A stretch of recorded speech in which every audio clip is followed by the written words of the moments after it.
Welcome, everyone. We are live. We are live on Facebook, Twitter, YouTube. Fanbase be apping. I'm not really sure.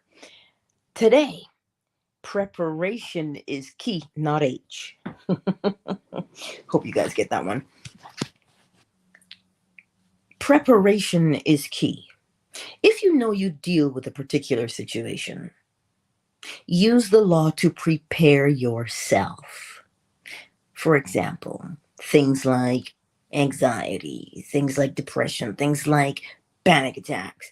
If you know you deal with those things, you don't wait until you're in a situation. Oh, heavens, no. You use the law. You use the law of polarity. Use the law of polarity because polarity will show you where you are at right this minute and what you're doing. It'll show you your behavior. And then from your present behavior, polarity will ask you, where do you want to be at? What do you want to be doing? And when you see where you are at and where you want to be at, now you prepare yourself with your new inner or mental conversation. You prepare yourself with your new mental conversation, which means if you find that you go out into the world and you clam up and you're afraid, polarity asks you, why? Why? Why do you do that? Why do you behave that way? The reason, at least in my opinion, that you want to know what it is you're doing is so you can stop doing it. Because if you don't know what you're doing, yes, if you don't comprehend why you are doing this particular thing, how then can you generate the new image of who it is you say you want to be?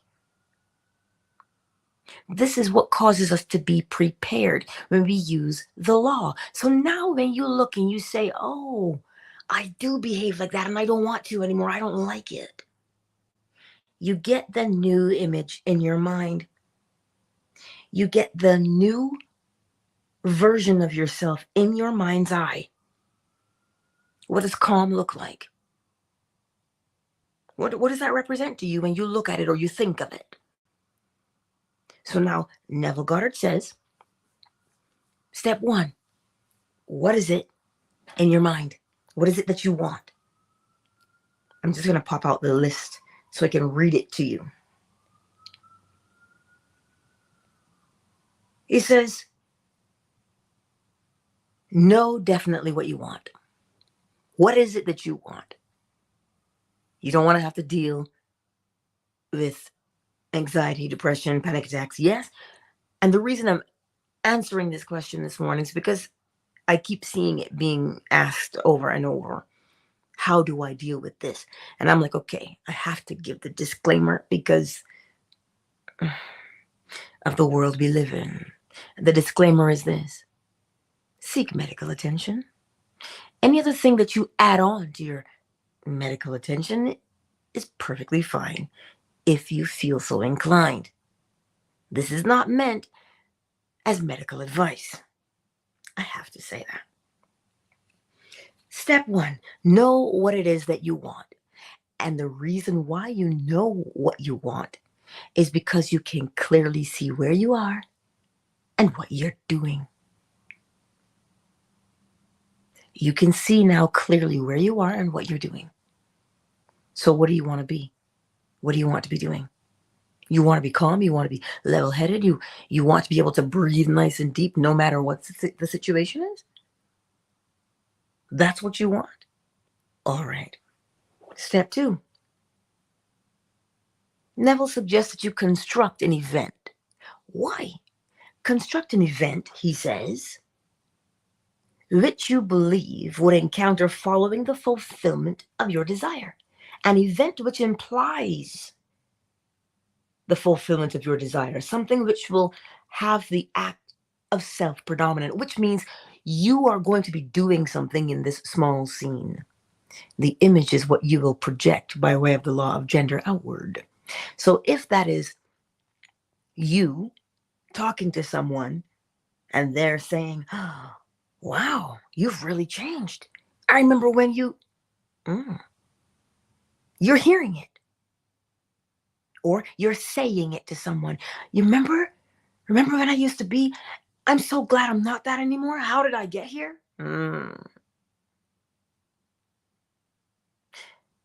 You're the one doing the action in the scene.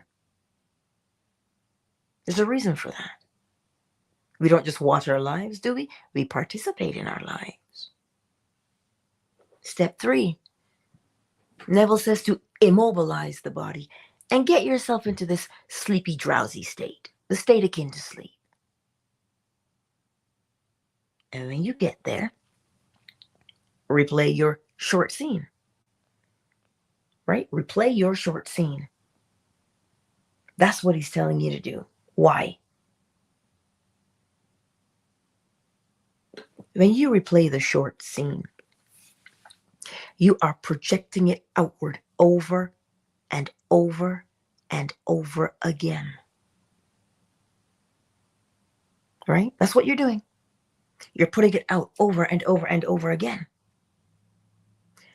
Now, the reason why that repetition is necessary, the persistence, in other words, is necessary, is because where we are is very slow moving. So when you make up your mind and you say, this is the new me, and you show yourself what the new me looks like and feels like, you have to keep doing it. You have to persist in it. Why? Because we are slow moving here. We are slow moving in this dimension, in this realm. Everything takes time here. So when you do that and you persist in it, that imaginary act, it may seem imaginary. It may seem like you're pretending or making believe, but you're not making believe. Remember the potter? I'll see if I can find a video of a potter and them putting together their stuff on the potter's wheel. When you watch them, right, you have no idea what they're doing until they cut it off the wheel. You have no idea what they're doing till they cut it off the wheel. Where is that image? The image is in their mind. And if the image is in their mind, they're sitting at the wheel, letting their hands pressing the pedal on the wheel and turning it and shaping. They are persisting in the shaping of the image from their minds into the clay. So it is not imaginary. It is not make-believe. They're not playing at anything. They are taking the image from their minds through their hands into the clay. That's exactly what we are doing. This is why preparedness is key. You are preparing yourself with your new actions. You are persisting in the new. It is law, mentalism. The all is mind. The universe is a mental creation. What is that mental image? What is that inner conversation you're having with yourself?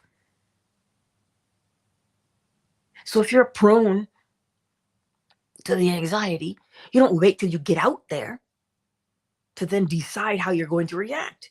No, you set your plan of change in motion so that when you encounter any situation, what have you already laid the groundwork for?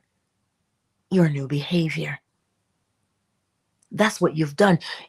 Why are you doing it that way? Because the body remembers.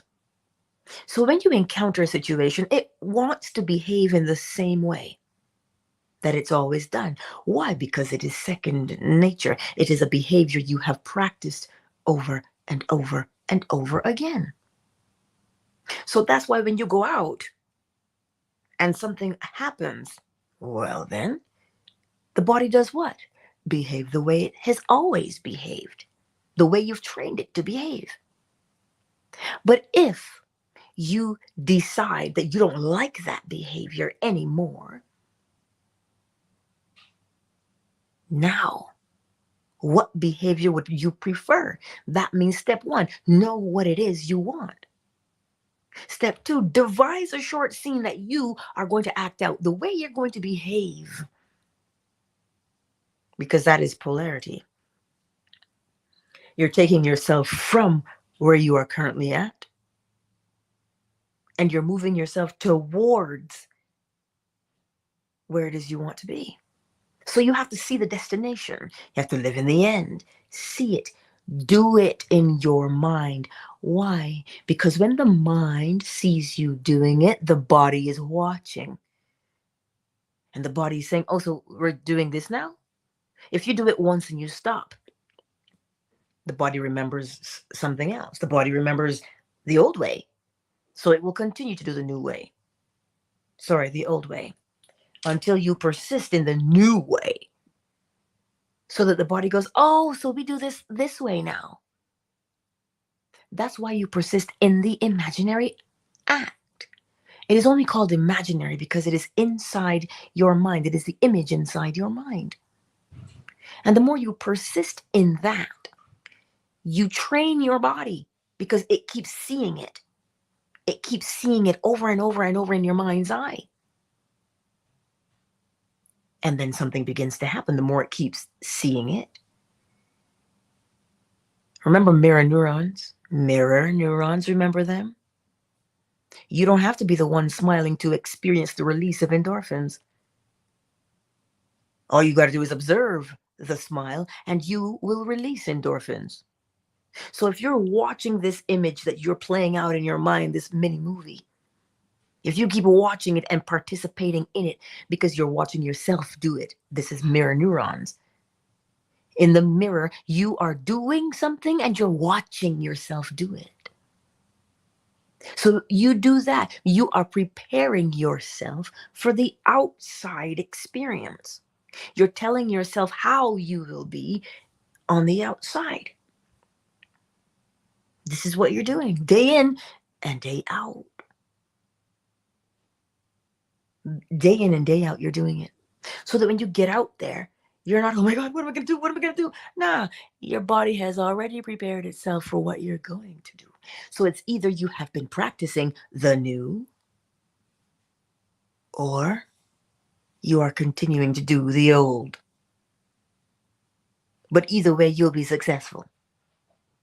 Oh, you will successfully do the old or you will successfully do the new. Either way, you're going to be successful. You are successful. So you see, these inner conversations, we are already having them. Think about it. You are already talking to yourself about something. You are already doing it. You're already psyching yourself up for something.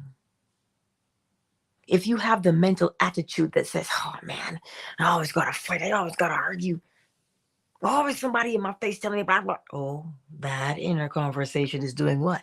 Preparing you to argue. But if in your mind's eye, that mental image is of you and you're having a conversation and saying, wow, this is so refreshing to really connect with people on such a peaceful level. This is really nice. You do that. Start doing that. You begin to have a particular sensation in your body because you're watching yourself do something. Remember, the smile that you observe has a physiological effect on your body, and you're just observing it. So what do you think that inner conversation is doing to your body? Oh, indeed, it is doing something. So this is why we take the time to prepare ourselves for the new experience we want to have. Step one, what do you want? Step two, what is that mental conversation or that image in your mind? How does it make that body feel? Are you looking at that image and going, that's never going to happen? Well, that's doubtful. And the body says, reject. Is that what you're feeling? But if that happens, remind your body, oh, you do what I tell you to do. Here's the new way that we're going to be.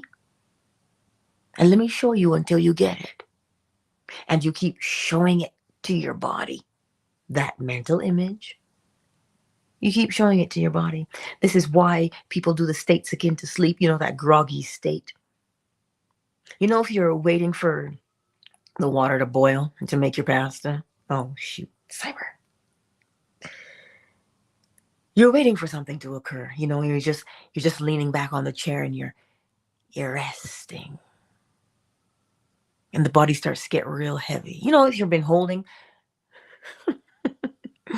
your estimated wait time is 20 minutes. So you're holding and you're listening to the elevator music and it starts to drift off into the distance. You can still hear it. And as soon as you hear, thank you for holding, how may I help you? This is agent ... And you spring into action. That's the groggy state. You're not asleep. You're hearing what's going on, but you're just so relaxed. You're like, I'm good. I don't need to move from here. This is nice.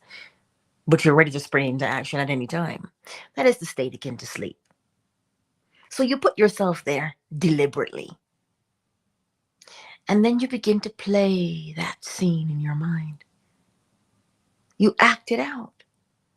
Begin to have the conversation in your mind as the body is immobilized in that state akin to sleep. And then you come out of it. And you do it 3 or 4 times a day. But preferably, the best times, as soon as you wake or rise in the morning, and as you are drifting off to sleep at night. If you take the time to A, recognize where you are at in the undesirable behavior, and then B, decide upon the desirable behavior, C, formulate that image in your mind and play it out. Teach your body the response you want it to have. That's what you're doing when you play that scene. You are watching yourself do it, and you are doing it. That is the purpose of a mirror. That's what you're doing. And the more you do it, you will find that when you go out into the world and interact with people, you are prepared. You're not caught off guard because you've been teaching your body how you want it to be. Preparation is key, not age. Let us take a moment, shall we, to welcome everyone into the space. Hi, Gek. It's good to see you here over on Twitter, my darling. It is very good to see you. I trust the week is going well for you. Well, I would say fan base, but I won't. Perhaps there's a cause somewhere. Facebook, we got Indy. YouTube, who we got in the chat this morning? Sugar Visions, hi. Cyber says brownie it up. The hunger pangs are finally gone. As soon as I said it, I was like, oh, Cyber. KZ, Marjorie, the better man. Hello, Yolanda, Shea Butter, Sherelle, Miss McQueen. Oh, happy Thursday to you too. Hello, David. Goddess Pure Diamond, A-Not. Those are the ones who've made themselves known in the chat. It is good to see you. Sugar Visions, I don't know what's going on with Fanbase, but I've offloaded the app yesterday, and then I reloaded on both my phone and my iPad, and I was able to get into rooms. But what I'm not able to do is create a room. Again, perhaps I can see the effect. I don't know the cause at the moment. I haven't traced back further than offloading and reloading because, I haven't gone any further than that cause. But we'll see. I trust today's message makes sense to you. Preparation. We don't know that we have a problem, right? And it's not that we don't know we have the problem. It's that it's always on, and so we don't see it because we see it all the time. Make sense? You don't see it because you see it all the time. It's just there, part of the background. And so if at any time you catch yourself saying, why does this always happen to me? Why do I always do it this way? That's your cue. That's your problem, making itself known. So when you see it, that's why polarity is important, because that's what you're doing. When you see it and you say, ugh, this won't do, right? That's what happens. You're using polarity. The minute you recognize where you are at, now you can decide where you want to be at instead. And that's why you can get a clear image of what it is. You want to be calm in the world. You want to be peaceful in the world. Well then, begin to have the image of peace in your mind. Have the conversation of inner peace. You know, remember on Kung Fu Panda where he goes, Master Shifu says, you know, inner peace, that's your next lesson. And Poe is sitting there and he goes, inner peace, inner peace, inner peace, inner peace, inner peace, inner peace. Right? That's all he keeps doing, inner peace. And he's like, oh, I'm not getting this. You can't force it, but you see it. Remember, mirror neurons are there to assist you. Mirror neurons are telling you you're watching yourself do something. So you're not pretending and just watching something on a movie screen. No, you're the main actor. You are watching yourself do something because that's what you do in a mirror. So that's why you have to participate in the thing that you're doing. So that when you go out into the world, remember, we are always projecting outward the image, yes? And so when you project that outward, you're not being overwhelmed by situations because now you are beginning to project peace from where? Huh? From inside of you. Sounds like the law of correspondence to me. You are projecting it from within yourself, which means you are beginning to live peacefully on the inside. Your inner conversations begin to show you that you are peaceful. Yes, and it doesn't matter what you encounter on the outside. Well, it doesn't. You'll be able to figure out, is this me or is it not me? So today, you don't have to walk around and, I don't know what's going to happen. You don't know what's going to happen? Well, then you've got to take the bull by the horns and shake it a little bit and say, this is how it's going to play out. You see, we don't wait for the world to tell us what is going to happen. We tell the world. How are we telling the world what's going to happen? By way of our inner conversation. By way of the seeds that we plant. That is how you tell the world what it's going to play out as. I know it seems far-fetched to hear that you're the one molding and shaping and bending the world. Oh, really, Angela? You're talking about quantum? I don't know. Quantum is a word. I don't know anything about quantum, but I do know the law. And I do know the way you speak to yourself is the way you believe yourself to be, because you've been doing it for such a long time.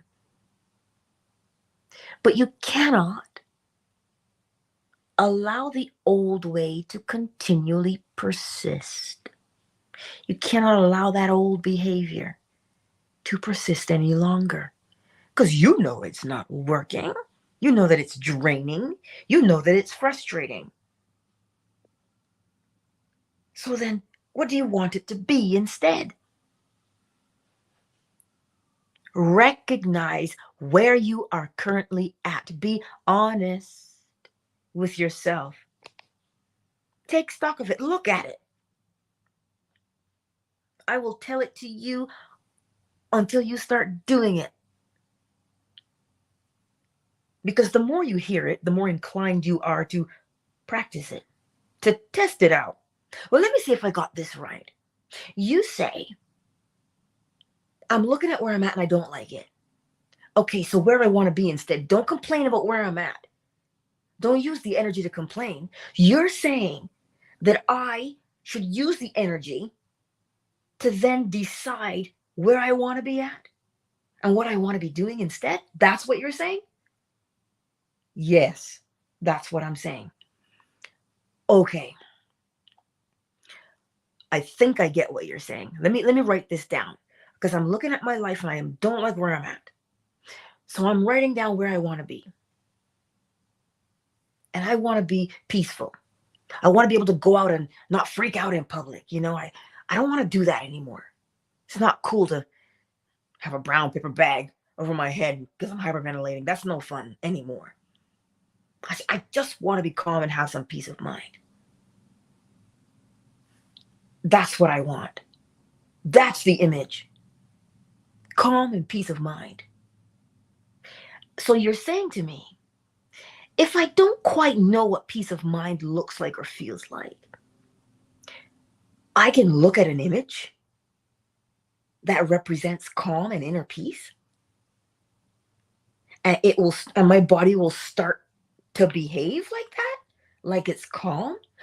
Yes, that's what I'm saying. Oh, like the smile. I don't have to be the one smiling to release endorphins. That's right. You just have to observe the smile. All right. So I know what I want, and I can clearly see it now. So now I have to start talking to myself as if I am calm. Well, yes. So you just immobilize the body, lay down or lean back. Lean back and just relax. You could either look at that image of calm or close your eyes and have that image of calm as an image in your brain. See, it feels good, doesn't it? Yeah, but that thing says, this isn't going to work. That's dumb. That's natural. That's natural. Because we've been doing it one way for so long, it's natural to have that thing come up and go, you crazy, what you doing? That's never going to work. You'll always be that way. That's natural. You don't fight that. Acknowledge that it's there. And then you show the image again in your mind of what you want it to be, because you're training your mind by replaying and acting out that thing. That's what you're doing. So now you take that time. As soon as you get up in the morning, you go through that thing again. You just lay there still and you pull up the image. And you're telling your body this. You don't have to physically say to your body, this is what we're being now. No, the minute you play through the scene and you act it out, you are telling your body that this is the new way. And then you just get up from there and you go about your day. If you take a quick lunch break, pull it up and you do it again. When you're falling asleep, pull it up and do it again. Why? Because you are teaching your body the new way to behave. How are you teaching it? By acting out that scene in your mind. Because that's what you're already doing naturally anyway, by way of your inner conversations. Marjorie says, I was having a bad inner conversation and bam, she nearly knocked her toe off on the foot of the table. I want to laugh, Marjorie. But I know exactly what you're talking about. Yep. And she goes, thank God I know the power of revision. And she woke up with no pain. But the knock did calm her down, she said. Well, of course, it snaps you back and, cause and effect. You're right, Marjorie. Even the objects confirm the mood that you're in. They confirm. So today, repolarize yourself.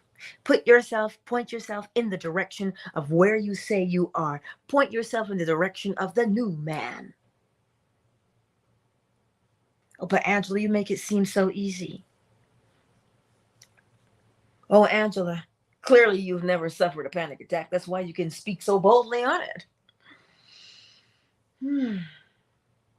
I'm not making it sound easy. I'm telling you that if you apply the law to any situation, it must change. It is law, not my opinion. And in order to do that, and in order to apply the law, you need to know it and recognize what the heck it is that you're doing. You cannot walk through life blindly. Come now. You can't lie to yourself. Oh, we sure as heck try, don't we? We sure do try. But the law is always asking you to be honest. Why? Because when you are honest with where you are, you can create a new image from an honest place. If you fake it or pretend, you now create a mirage. You create an image that, well, may bring about its own effect, but not the desired effect.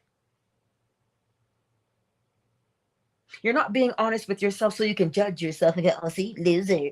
That is not why one is honest with themselves. You are honest with yourself so that you can create the new cause accurately. I always give you the analogy. You're barefoot. Well, then the image in your mind, if you want to lie to yourself, well, I'm not really barefoot. It's not lipstick. Being honest with yourself and you say, ooh, I'm barefoot. So then the image of what? Shoes. So you can bring about the desired effect for shoes.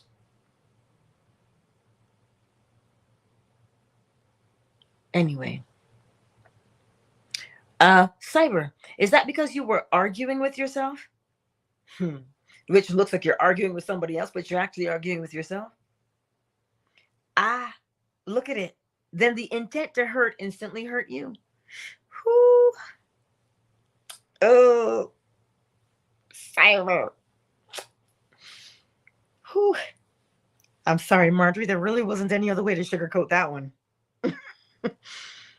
That's why you don't wish for somebody what you wouldn't want for yourself.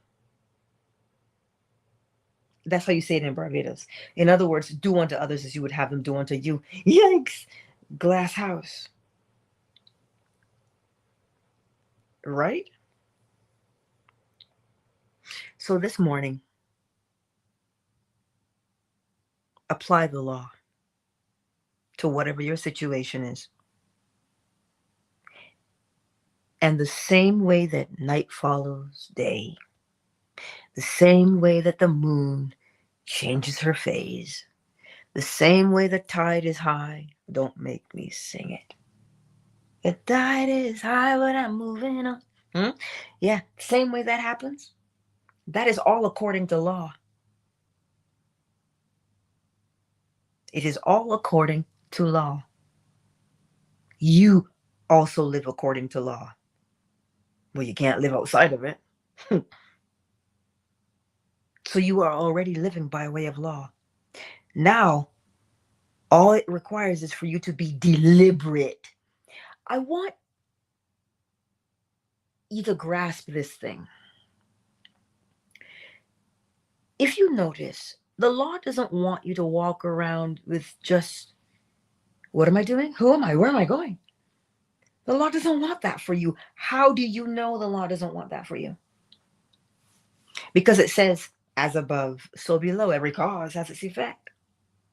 It says, if you know what it is that you want to recreate in the outside world, well, then you have to deliberately know and have an image. Why? So you can bring about the desired effect. That's how you know that the law wants freedom for you instead of captivity, bondage. That's how you know.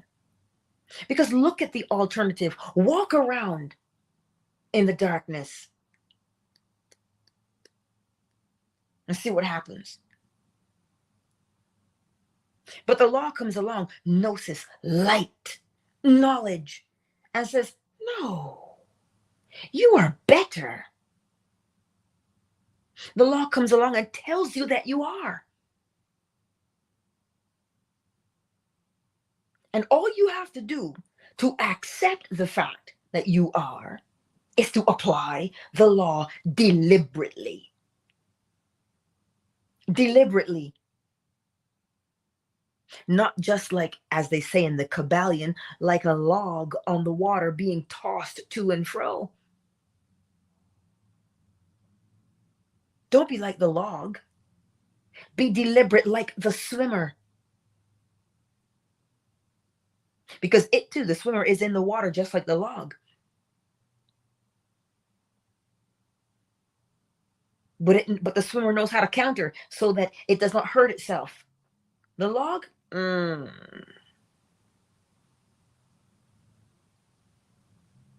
So be encouraged this morning. You are designed for success. Cyber says, Mark 11:25, and whenever you stand praying, if you have anything against anyone, forgive him, that your Father in heaven may also forgive you your trespasses. Indeed. And Cyber, we know why, right? We know why. Because if you are holding on to the image of unforgiveness and projecting it outward, well, then that is the image. The thing you're praying for is not the image, but the unforgiveness that you hold is the image. So whatever image it is that you hold, you are recreating it.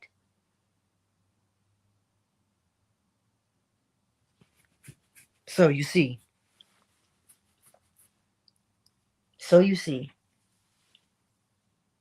That is why. If you hold on to unforgiveness because you've been hurt, and you have those types of inner conversations, woe is me, you hurt me, I hate you. That is the image that you are. Remember, mirror neurons. You are watching yourself be in pain. So if you're watching yourself be in pain, what are you projecting outward? Pain. So if you plant pain, what will you reap? Pain. So you see, the forgiveness has nothing to do with the other person. The forgiveness has to do with you. When you allow yourself to let go of the pain, now you can hold up the image of the new you, the new thing you are recreating in the world. But yet we insist on holding on to the injustice. And then we wonder why we keep recreating the injustice. Nobody's telling you that the injustice did not occur. But what the law is saying, if you keep holding it, you keep recreating it. You see, and it looks like a trap, doesn't it? If you don't know the law and you keep holding on to the injustice and you keep suffering injustice, it looks like a trap. It looks like you're being punished. But if you know the law and you apply it and you say, look, you see this pain? I don't like it. I don't want to be that anymore. What do you want instead? Look there. Begin to feel it in your body, your peace, your freedom, your relief. Now that is the image you're holding, which means when you hold that new image, that inner conversation, you're not walking around cussing people out. You're walking around soothing yourself with pleasant inner conversation.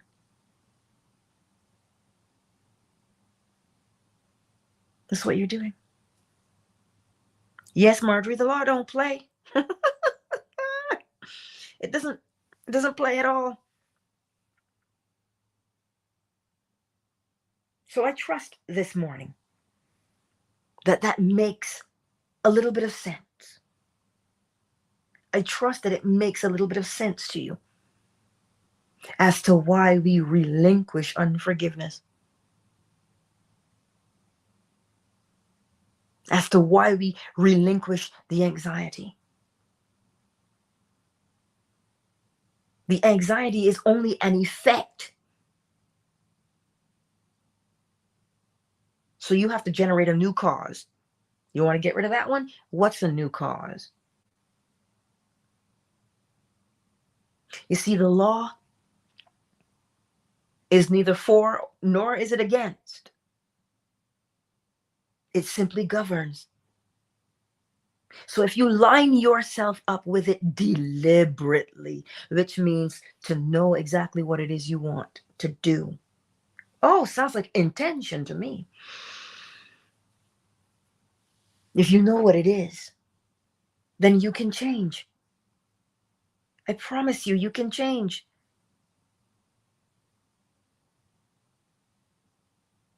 So, all that is left for us to do now is to practice, practice, practice. That is all that remains for us. And the bowl. Right? Let us practice being deliberate in our change. You want to get angry? You stomp your foot and you go, no more. Here's where I'll be. Here's my new way of being. And you shake yourself, you shake yourself a little bit. And you say, okay, let me show you what we're going to do. Let me show you the new way to be. That's what you do. And by doing those things, you've gone through all 7 laws: mentalism, correspondence, vibration, polarity, rhythm, causation, gender. You've gone through all 7 of them. And you've changed your life. Listen, I get it that sometimes we don't have the strength anymore to say, another day, another fight. But you see, when you say another day, another fight, the day has to conform to what you say. Because you're not just saying another day, another fight because you can talk. You're saying another day, another fight because you actually believe it to be true.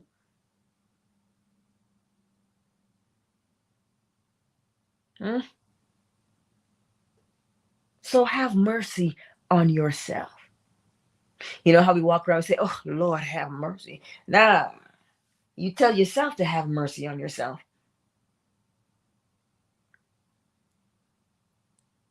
Why? Because then you will have mercy on yourself. And you'll see the new way you want to be. And you'll change. You can do this. Of course you can. And it is done. You have already changed. In the words of Abdullah, you are already in Barbados and you went first class. Anyhow. Hello, Walter. We're going to hit the bowl. We're going to hit the bowl. Wonderwool. Wonderwool it is. And Geck. Let us now hit the bowl. Or as Neville would say, let us go into the silence.